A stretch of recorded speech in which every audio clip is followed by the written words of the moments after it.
আল্লাহ নেয়ামতের বর্ণনা করেন, শুকরিয়া করেন, কারণ আল্লাহ তাআলা আমাদের অনেককে ইয়াতিম বানায় নাই, আমাদেরকে ফরিয়াদি বানায় নাই। আমরা অনেকেই আছি, আমরা এখনো ইয়াতিম না, আমার আব্বা আম্মা এখনো বেঁচে আছেন, আমাদের অনেকের আব্বা আম্মা বেঁচে আছেন। ইয়াতিম মূলত ছোট অবস্থায় যদি বাবা মারা যায় তাকে আরবিতে ইয়াতিম বলে। তা আমরা অনেকেই তো ইয়াতিম না, আমরা অনেকেই তো অন্যের কাছে হাত পাতা লাগে না। তো আমরা ভালো আছি না? আমাদের দেখবেন যে প্রায় হিসাবটা হচ্ছে আমার কি নাই, আমাদের হিসাবটা কি কি নাই, কি যে আছে এটার হিসাব করে কুলানোও যাবে না। ঠিক যেই মুহূর্তে এখানে বসে আমরা এই চমৎকার ইফতারি নিয়ে বসে আছি, ঠিক একই মুহূর্তে দেখবেন হসপিটালের আইসিইউতে শুয়ে শুয়ে কাতরাচ্ছে অনেকে। ঠিক এই মুহূর্তে কিডনি ডায়ালিসিস চলতেছে, দেখছেন? কিডনি পেশেন্ট এদিকে ছিদ্র করে ব্লাড সব বের হয়ে রিফাইনিং হয়ে আরেক দিক দিয়ে ঢুকে, ওর চিৎকার শুনলে।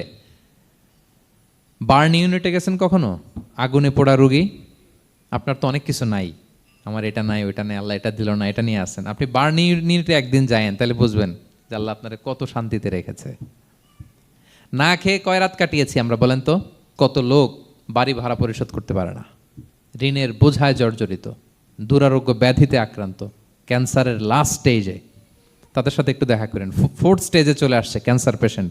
তার চেহারা, তার খাবার, তার চলাফেরা, কিভাবে তার প্রতিটা সেকেন্ড কাটে, একটু দেখে আসবেন, তাইলে বুঝবেন যে কত আল্লাহর দেয়া নেয়ামতের সাগরে হাবুডুবু খাই আমরা।